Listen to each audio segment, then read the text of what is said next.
O, do paže, horím, ty kokos. Prestaň, občan, prichádza súcitný muž. O, vďaka Bohu. Je mi fakt ľúto, že horíš. No tak to je fakt super. Ale je mi ľúto aj toho ohňa, ktorý sa s tebou namaká, kým zhorí. Tak už mi snáď pomôžeš sa z toho dostať, nie?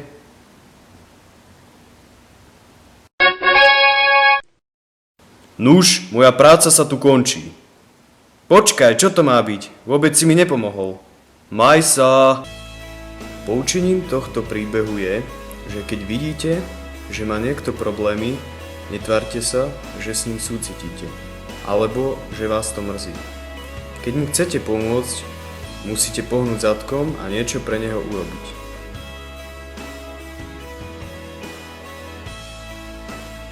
Slova oheň nezahasia.